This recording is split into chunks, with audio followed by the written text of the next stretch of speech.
Hello dear students, आज के इस वीडियो लेक्चर में हम लोग क्लास 11th के मैथमेटिक्स का चैप्टर 3 यानी कि ट्रायगोनोमेट्रिक इक्वेशंस के एक्सरसाइज 3.4 के प्रॉब्लम्स को सॉल्व करेंगे, जिसमें हम लोग ट्रायगोनोमेट्रिक इक्वेशंस के प्रिंसिपल सॉल्यूशन और जनरल सॉल्यूशंस को निकालेंगे। तो देखिए यहाँ पे क्वेश्चन में क्या दिया हुआ है, find the principal and general solutions of the following equations.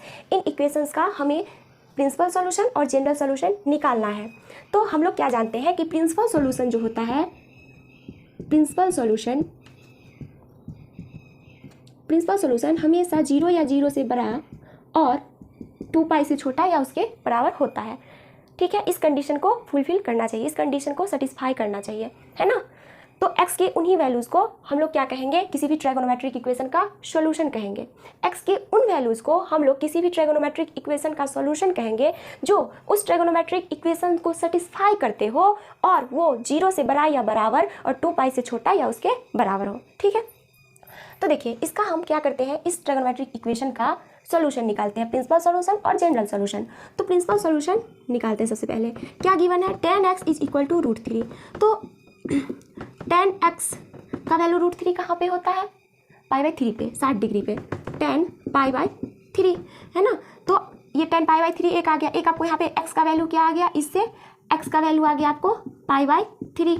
ठीक है, और इसको आप क्या लिख सकते हैं, और कहाँ पे और किस वैल्यू के लिए, x के किस वैल्यू के लिए 10x √3 होगा। तो एक बात आप यहाँ पे सोचिए कि क्वाड्रेंट में ये फर्स्ट क्वाड्रेंट, ये सेकंड क्वाड्रेंट, ये थर्ड क्वाड्रेंट है और ये फोर्थ क्वाड्रेंट है।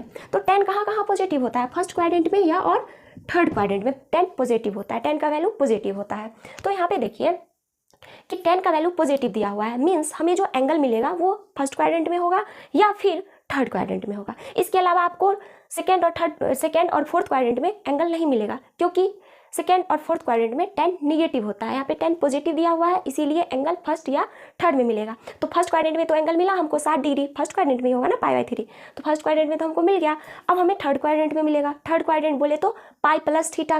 तो आप यहाँ पे देखिए 10 π/3 को आप क्या लिख सकते हैं, 10 पाई प्लस π/3 ये लिख सकते हैं, क्योंकि 10x 80 degree plus theta is equal to 10 theta होता है। तो यहाँ पे आप इसको क्या लिखेंगे, 10 4 π/3 मीन्स 10 π/3 और 10 4 π/3 का वैल्यू सेम होगा, जो किसके इक्वल है, √3 के इक्वल है। तो आपको यहाँ से फिर x का क्या वैल्यू आया, 4 π/3। क्यों, क्योंकि 10x is equal to π/3 is equal to 4 π/3 is equal to √3। इसका मतलब x का वैल्यू आपको एक बार π/3 आया और एक वैल्यू 4 π/3 आया, है ना। और आप देख सकते हैं कि ये और ये दोनों इस कंडीशन को सेटिस्फाई कर रहे हैं, मीन्स 0 से 2 पाई के बीच है, इसीलिए x के ये दोनों वैल्यू जो होंगे इस इक्वेशन के, इस ट्रायगोनोमेट्रिक इक्वेशन के प्रिंसिपल सॉल्यूशन होंगे। तो हम लिखेंगे हेंस प्रिंसिपल सॉल्यूशंस आर, क्या है प्रिंसिपल सॉल्यूशन, π/3 और 4 π/3। ये क्या हो गया, ये दोनों इस ट्रायगोनोमेट्रिक इक्वेशन के प्रिंसिपल सॉल्यूशन हो गए। अब हम लोग बात करेंगे जनरल सॉल्यूशन के बारे में। तो देखिए हम लोग 3 टाइप की इक्वेशन का जनरल सॉल्यूशन निकाले थे, sin x is equal to sin y, cos x is equal to cos y और tan x is equal to tan y। तो यहाँ पे tan के फॉर्म का है, तो हमें सबसे पहले क्या करना होगा, tan x is equal to tan y के फॉर्म में इसे चेंज करना होगा और फिर हम लोग आसानी से उसका जनरल सॉल्यूशन निकाल लेंगे। तो देखिए यहाँ पे दिया हुआ है tan x is equal to √3 और √3 का वैल्यू कब होता है, tan कितने डिग्री के एंगल के लिए √3 होगा, तो tan 60 डिग्री के एंगल के लिए या फिर π/3 रेडियन के लिए। तो tan x is equal to tan y के फॉर्म में आ गया। तो हम लोग क्या जानते थे इस इक्वेशन के लिए कि tan x is equal to tan y क्या इंप्लाई करेगा कि x is equal to, imply that x is equal to n pi plus y where n belongs to i। सच ये है, यही है जनरल सॉल्यूशन। इस इक्वेशन का जनरल सॉल्यूशन ये होता है। तो इस इक्वेशन का जनरल सॉल्यूशन क्या होगा, तो y के जगह पे आप क्या रख दीजिए, π/3। यहाँ पे देखिए y की जगह पे क्या है, π/3। अगर इसका कंपेरिजन इससे किया जाए तो यहाँ पे जनरल सॉल्यूशन क्या होगा, general solution of this trigonometric equations is, क्या होगा जनरल सॉल्यूशन, इसका जनरल सॉल्यूशन हो जाएगा x is equal to n pi plus y की जगह पे क्या रखेंगे, π/3, जहाँ पे n बिलोंग्स टू i। तो ये आ गया इसका जनरल सॉल्यूशन। आप अलग अलग इंटीजर डालते जाइए यहाँ पे इसमें और x के अलग अलग वैल्यू को प्राप्त करते जाइएगा, जो कि इस इक्वेशन को सेटिस्फाई करेगा।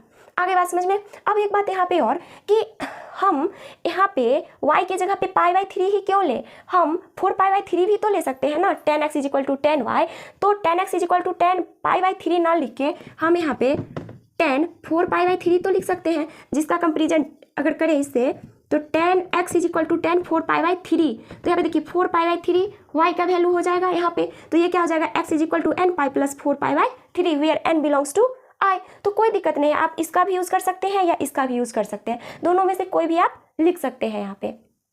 क्योंकि अगर आप ये वैल्यू रखिए y की जगह पे या ये वैल्यू रखिए, दोनों के लिए वैल्यू मिल ही जाएगा। कैसे, जरा देखिए, आपको 4π/3 x का वैल्यू आया है ना यहाँ पे, तो देखिए जब आप n की जगह पे मान लीजिए कि 1 रखिएगा, जब आप n इंटीजर है तो आप पॉजिटिव नंबर और निगेटिव नंबर और 0 भी रख सकते हैं।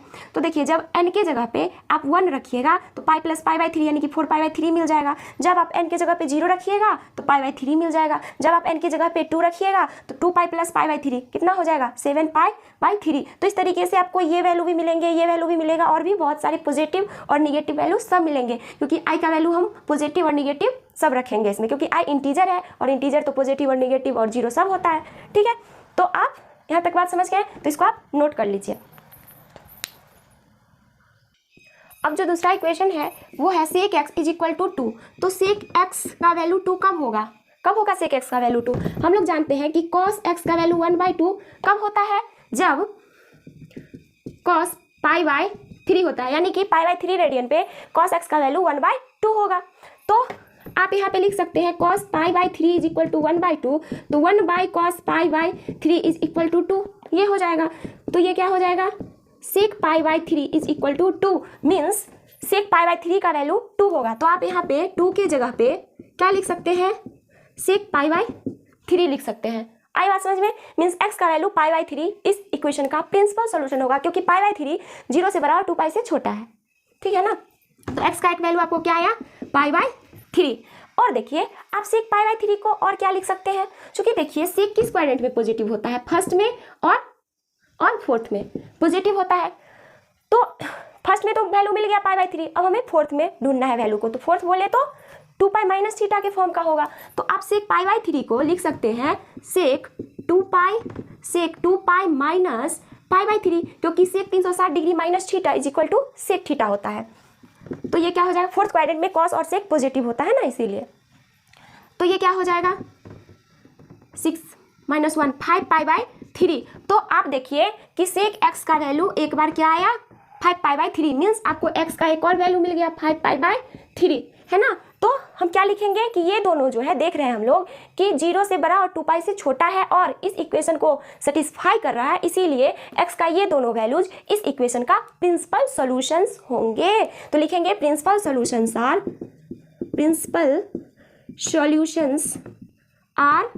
क्या है प्रिंसिपल सॉल्यूशंस, π/3 एंड 5π/3। अब हम लोग बात करेंगे जनरल सॉल्यूशन के बारे में। तो देखिए हम लोग तो इसके बारे में पढ़े ही नहीं कि इसका जनरल सॉल्यूशन कैसे निकाला जाएगा इस टाइप के इक्वेशन का, है ना, कैसे निकालेंगे इसका जनरल सॉल्यूशन, क्योंकि हम लोग तो पढ़े हैं sin x is equal to sin y के लिए, cos x is equal to cos y के लिए और tan x is equal to tan y के लिए जनरल सॉल्यूशन हम लोग निकाले थे।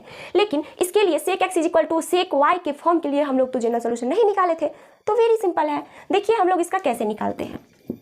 sec x is equal to sec π/3 आप ले सकते हैं, या फिर sec 5π/3 आप कुछ भी आप ले सकते हैं, या फिर आप ये लीजिए या फिर आप ये लीजिए, दोनों में से कोई भी वैल्यू आप ले सकते हैं। तो sec x is equal to sec y के फॉर्म का ये आ गया। तो इसको हम क्या करेंगे, इसको पलट देंगे। कैसे, इसको लिख देंगे 1/cos x लिख सकते हैं ना, sec x को तो लिख सकते हैं, और फिर क्या करेंगे, इसको लिख देंगे 1/cos π/3 ये लिख देंगे। तो 1 से 1 कैंसिल हो जाएगा और क्या आएगा, cos x is equal to cos π/3। तो अब देखिए ये किस फॉर्म में आ गया, cos x is equal to cos y के फॉर्म का आ गया। तो इसके लिए जनरल सॉल्यूशन क्या होगा, x is equal to 2nπ plus minus y where n belongs to i। ये था इसके लिए जनरल सॉल्यूशन इस ट्रिगोनोमेट्रिक इक्वेशन के लिए। तो अब इसके लिए जो सॉल्यूशन निकालेंगे वही सॉल्यूशन इसका भी होगा, क्योंकि इसे हम इस फॉर्म में लिख सकते हैं। तो चलिए इसका हम लिखते हैं general solution, x is equal to 2nπ plus minus y की जगह पे इसका कंपेरिजन इससे करें तो π/3 where n belongs to i या फिर z, जहाँ पे i क्या है, सेट ऑफ इंटीजर्स है।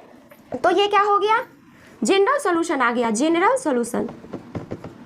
Solution of this trigonometric equation. आई बात समझ में? तो इसे आप लोग नोट कर लीजिए। अब जो तीसरा इक्वेशन है उसको जरा देखिए, यहाँ पे दिया हुआ है cot x is equal to -√3। इसका हम लोग को प्रिंसिपल सॉल्यूशन निकाला है, मींस x का वो वैल्यू जो 0 से 2 पाई के बीच हो और इक्वेशन को सेटिस्फाई करते हो, उन्हीं वैल्यूज को हम लोग इस ट्रिगोनोमेट्रिक इक्वेशन का प्रिंसिपल सॉल्यूशन बोलेंगे। तो देखिए यहाँ पे क्या है, cot x का वैल्यू दिया हुआ है -√3। अब देखिए निगेटिव, कॉट का वैल्यू निगेटिव, तो किस किस क्वाड्रेंट में कॉट निगेटिव होता है? तो सेकंड क्वाड्रेंट में निगेटिव होता है और फोर्थ क्वाड्रेंट में कॉट निगेटिव होता है। तो वैल्यू जो हमें मिलेगा x का वो सेकंड क्वाड्रेंट का एंगल होगा या फिर फोर्थ क्वाड्रेंट का कोई एंगल होगा। तो देखिए हम लोग जानते हैं कि cot x is equal to minus अब √3, कॉट कितने डिग्री का वैल्यू √3 होगा? तो देखिए हम लोग जानते हैं कि 10 π/6 का वैल्यू कितना होता है? 1/√3 है ना। तो cot π/6 का वैल्यू क्या हो जाएगा? √3। तो यहाँ पे हम लोग लिख देंगे cot π/6। अब हमें क्या करना है, इसको पॉजिटिव टर्म, क्योंकि cot x is equal to cot y के फॉर्म में हम लोग लाके तब सॉल्यूशन निकालेंगे।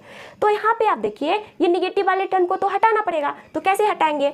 तो यहाँ पे हम लिखेंगे क्या, वो देखिए हम लिख सकते हैं ना cot theta minus cot theta is equal to cot pi minus theta, ये लिख सकते हैं, है ना, क्योंकि cot 180 डिग्री माइनस थीटा, यानी कि सेकंड क्वाड्रेंट में cot निगेटिव होता है, यानी कि माइनस cot थीटा, तो आप माइनस cot थीटा की जगह पे cot पाई माइनस π/6 लिख सकते हैं, cot पाई माइनस π/6, और ये क्या हो जाएगा cot 5 π/6। तो एक आपको वैल्यू मिल गया cot 5 π/6, फिर एक दूसरा वैल्यू आप निकालिए, है ना, इसका एक तो cot 5 π/6 मिल गया सेकेंड क्वाड्रेंट में। अब फोर्थ क्वाड्रेंट में आप देखिए माइनस cot π/6 को आप लिख सकते हैं ना cot 2 पाई माइनस π/6, क्योंकि cot 2 पाई माइनस π/6 का वैल्यू माइनस cot π/6 होगा, क्योंकि ये फोर्थ क्वाड्रेंट का एंगल है और cot फोर्थ क्वाड्रेंट में निगेटिव होता है। तो इसको आप लिख सकते हैं cot 11 π/6, जो कि किसके इक्वल है? cot माइनस cot π/6 के, और ये भी तो माइनस cot π/6 के इक्वल है ना, इसको भी लिख दीजिए cot 5 π/6, और ये किसके इक्वल है? cot x के, तो इसको लिख दीजिए cot x, और ये सारे के सारे किसके इक्वल होंगे? -√3 के। तो देखिए x का वैल्यू यहाँ पे ये और ये मिला है 0 से 2 पाई के बीच, जो इस इक्वेशन को सेटिस्फाई कर रहा है, इसीलिए प्रिंसिपल सॉल्यूशंस क्या क्या होंगे?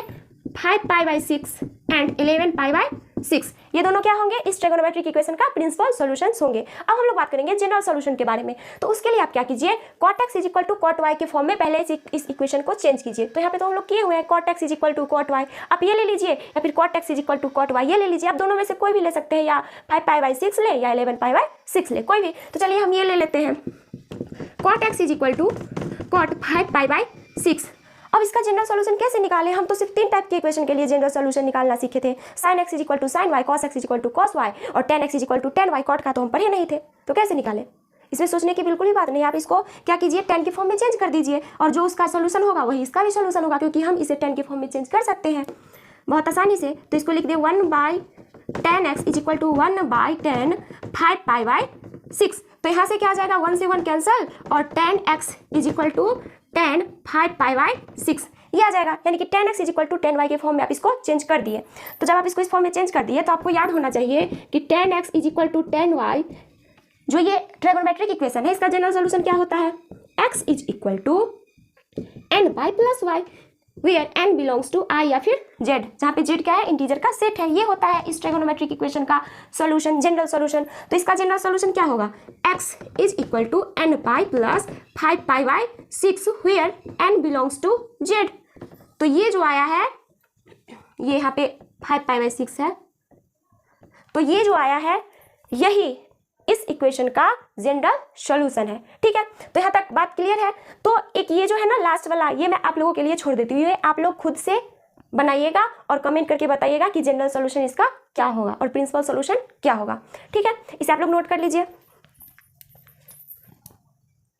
अब जो अगला क्वेश्चन है उसमें दिया हुआ है find general solution for each of the following equations. ये 2 इक्वेशंस और भी इक्वेशंस है, अभी हमें इन दोनों इक्वेशन का जनरल सॉल्यूशन निकालना है। ये ट्रिगोनोमेट्रिक इक्वेशन का। तो देखिए सबसे पहले आप इसको सिंपलेस्ट फॉर्म में चेंज कर लीजिए, उसके बाद आप आसानी से इसका जनरल सोल्यूशन निकाल पाएंगे, क्योंकि जनरल सोल्यूशन निकालने के लिए हमें sin x = sin y के फॉर्म में इक्वेशन को चेंज करना पड़ता है, जहाँ पे y क्या होता है, कोई ना कोई एंगल होता है, वेरिएबल नहीं होता है ना।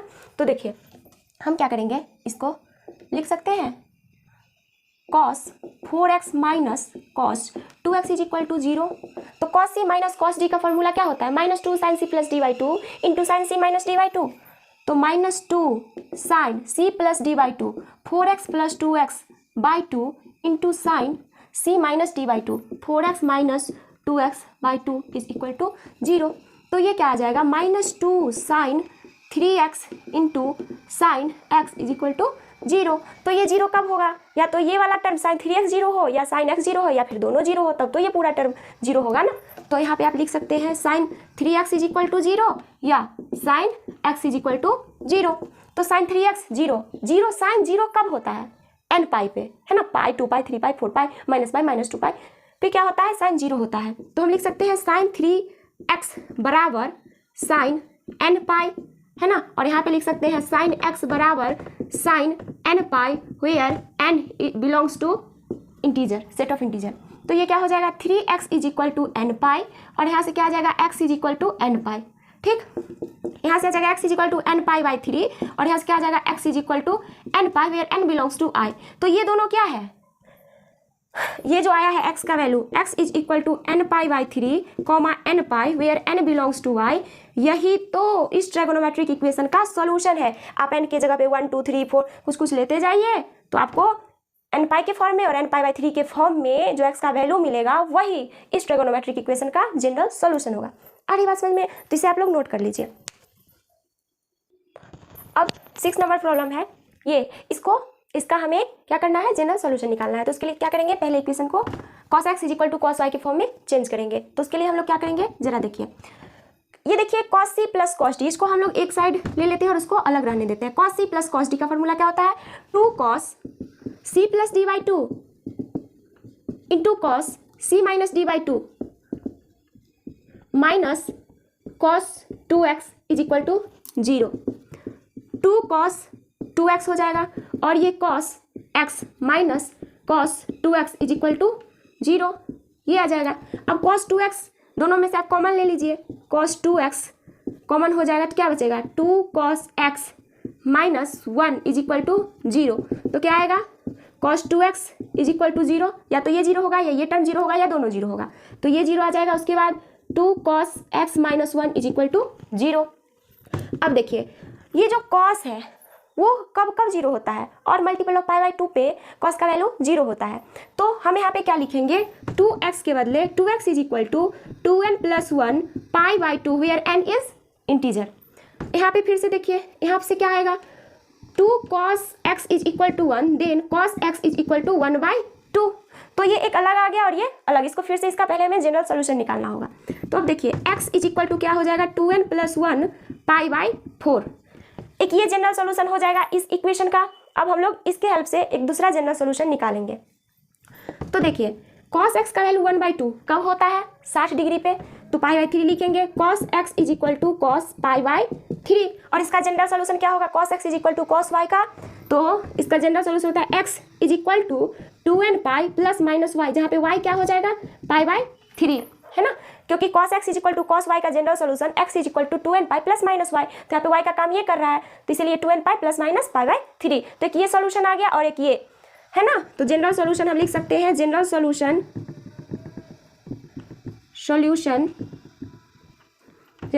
सार क्या आएगा, जनरल सोल्यूशन x = 2n + 1 पाई/4 और 2n पाई + पाई/3 where n belongs to i। यहाँ पे n बिलोंग्स टू i है, यहाँ पे भी आप ले रहे हैं, तो n क्या है, इंटीजर का सेट है। तो ये जो आया है ये i लिखा हुआ है यहाँ पे, ये इस ट्रिगोनोमेट्रिक इक्वेशन का जनरल सॉल्यूशन आया है, इसे आप लोग नोट कर लीजिए। अब जो 7वां ट्रिगोनोमेट्रिक इक्वेशन है जिसका हमें जनरल सॉल्यूशन निकालना है वो है sin 2x + cos x = 0। तो देखिए sin 2x को आप क्या लिख सकते हैं, 2 sin x × cos x, ये आप फार्मूला पढ़ चुके हैं। Sine 2x is equal to 2 sine x into cos x plus cos x is equal to 0। इसको आप ये लिख दिए हैं और इसको यहाँ पे लिख के 0 के इक्वल। अब कॉस x कॉमन ले लीजिए तो क्या हो जाएगा 2 sine x plus 1 is equal to 0। तो यहाँ से ये वाला टर्म 0 कब होगा, या तो ये 0 हो या ये 0 हो या फिर दोनों 0 हो। तो cos x is equal to 0 और क्या आ जाएगा 2 sine x plus 1 is equal to 0। तो अब देखिए कॉस x 0 कहाँ कहाँ पे होता है, cos 2n plus 1 pi by 2 where n belongs to i। यहाँ पे क्या होता है कॉस 0 होता है और मल्टीपल ऑफ पाई बाई 2 पे। अब इसकी बात करें तो यहाँ से आ सकता है 2 sine x is equal to -1 implied at sine x is equal to -1/2। और साइन कितने डिग्री का वैल्यू -1/2 होगा, जरा देखिए माइनस साइन पाई बाई 6 इसे आप लिख सकते हैं तो माइनस साइन थीटा आ गया। तो इसको आप क्या लिखेंगे sine 180 degree plus pi by 6, क्योंकि थर्ड क्वाड्रेंट में साइन निगेटिव होता है, यहाँ पे निगेटिव वैल्यू है, इसीलिए हम क्या करेंगे sine 180 degree plus pi by 6 लिखेंगे। तो ये क्या हो जाएगा साइन 7 पाई बाई 6। तो sine x is equal to sine 7 pi by 6 आ गया। अब इसका जनरल सोल्यूशन क्या होगा, sine x is equal to sine y का जनरल सोल्यूशन क्या होता है, x is equal to n pi plus -1 to the power n y where n belongs to i where i is set of integers. तो इसका compare इसके साथ कीजिए और लिख दीजिए general solution x is equal to n pi plus -1 to the power n y की जगह पे 7 pi by 6 where n belongs to i। ठीक है, अब यहाँ पे देखिए ये इसका जनरल सोल्यूशन निकालते हैं तो क्या हो जाएगा x is equal to 2n plus 1 pi by 2 where n belongs to i। तो ये भी जनरल सोल्यूशन है और ये भी है, तो दोनों को एक साथ लिख सकते हैं। लिख देंगे जनरल सॉल्यूशंस क्या होंगे, x is equal to 2n plus 1 pi by 2 और ये क्या है n pi plus -1 to the power n 7 pi by 6 where n belongs to i। तो ये जो आया है यही इस ट्रिग्नोमेट्रिक इक्वेशन का जनरल सॉल्यूशन है, इसे आप लोग नोट कर लीजिए। अब ये 8वां नंबर जो ट्रिग्नोमेट्रिक इक्वेशन है वो दिया हुआ है sec square 2x is equal to 1 minus tan 2x। तो देखिए इसे हम क्या करेंगे tan के फॉर्म में चेंज करेंगे। कैसे, जरा देखिए हम लोग जानते हैं कि sec square theta minus tan square theta is equal to 1 होता है, तो sec square theta is equal to 1 plus tan square theta हो जाएगा। तो आप यहाँ पे लिख सकते हैं sec स्क्वायर थीटा की जगह पे 1 plus tan square 2x is equal to 1 minus tan 2x। अब देखिए 1 से 1 कैंसल और ये क्या आ जाएगा tan square 2x plus tan 2x is equal to 0। tan 2x common ले लीजिए तो क्या आ जाएगा tan 2x plus 1 is equal to 0। ठीक है, अब ये 0 कब होगा, या तो ये टर्म 0 हो या ये 0 हो या फिर दोनों 0 हो, तब तो ये 0 होगा ना। तो ये देखिए tan 2x is equal to 0 और tan 2x plus 1 is equal to 0। तो tan 0 कब होता है, याद कीजिए, आपको tan x का ग्राफ याद है क्या, इस तरीके से होता था ना, यहाँ पे माइनस पाई बाई 2 जिस पे इन्फाइनाइट वैल्यू आता था, ये प्लस पाई बाई 2 इधर लेंगे तो ये 3 पाई बाई 2 है ना। तो यहाँ पे 0 पे जो है और यहाँ पे पाई पे tan का ग्राफ कैसा होता था, 0 पे और पाई पे जो है tan 0 होता है ना। आप ग्राफ याद कीजिए कैसे होता था ग्राफ, इस तरीके से 0 पे 0 पाई पे 0, ये 0 है ये पाई है, पाई पे 0, उसके बाद फिर माइनस पाई पे 0 माइनस 2 पाई पे 0, उधर 2 पाई पे 0 3 पाई पे 0 मीन्स n पाई पे, जहाँ पे n क्या होता है इंटीजर, n पाई पे tan 0 होता है, n पाई पे tan का वैल्यू 0 होता है। तो देखिए हम यहाँ पे 2x की जगह पे n पाई लिख सकते हैं। ये कैसे लिखे, जरा देखिए यहाँ पे आप लिख सकते हैं ना tan 2x is equal to tan n pi where n belongs to i। तो 2x is equal to n pi, ये आ जाएगा। तो x is equal to n pi by 2 where n belongs to i। तो इसका तो ये आ गया जनरल सोल्यूशन है ना। अब हम लोग इसका निकालेंगे tan 2x plus 1 is equal to 0 का, tan 2x plus 1 is equal to 0। तो क्या हो जाएगा tan 2x is equal to -1। तो tan 2x का वैल्यू -1 कब होगा, -45 डिग्री, -tan 45 डिग्री, या फिर आप यहाँ पे पाई बाई 4 भी लिख सकते हैं। ठीक है ना, इसको मिटा देगा। तो समझ ही चुके हैं कि n पाई पे tan का वैल्यू 0 होता है। तो अब इसको आप क्या लिख सकते हैं, आप इसे लिख सकते हैं tan पाई बाई 4 को, चूंकि माइनस में इसलिए सेकंड क्वाड्रेंट में ले लीजिए, tan pi minus pi by 4 लिख सकते हैं, क्योंकि tan 180 degree minus theta is equal to minus tan theta होगा, क्योंकि ये जो है सेकेंड क्वाड्रेंट में है, पाई माइनस पाई बाई 4, और सेकेंड क्वाड्रेंट में tan निगेटिव होता है। ठीक है, तो इसको आप ले लीजिएगा, ये कितना हो जाएगा 3 पाई बाई 4, है ना। तो आप यहाँ पे लिख सकते हैं tan 2x is equal to tan 3 pi by 4। तो ये tan x is equal to tan y के फॉर्म में आ गया। हाँ, भले x की जगह पे 2 गुना है, 2x is equal to tan 3 pi by 4 है। तो इसका जनरल सॉल्यूशन क्या होगा, आप याद कीजिए, आप क्या पढ़े थे कि tan x is equal to tan y implied at x is equal to n pi plus y where n belongs to i। तो इसको भी उसी फॉर्म में लिखिए 2x is equal to n pi plus y की जगह पे लिखिए 3 pi by 4 where n belongs to i। तो 2x है ना, ये हमें तो x चाहिए, तो x इज इक्वल टू, क्योंकि x ही तो इसका सॉल्यूशन देगा ना, है ना, इसका सॉल्यूशन तो x ही है, x देना होगा। तो x is equal to n pi by 2 plus 3 pi by 8, क्योंकि यहाँ पे 2 से भाग होगा, n बिलोंग्स टू i।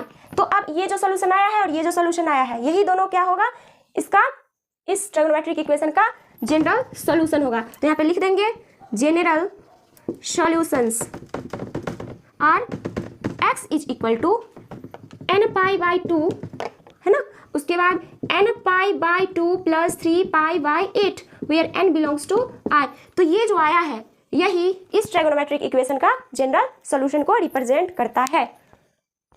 अब एक्सरसाइज 3.4 का सबसे लास्ट क्वेश्चन नंबर 9 को देखिए जरा।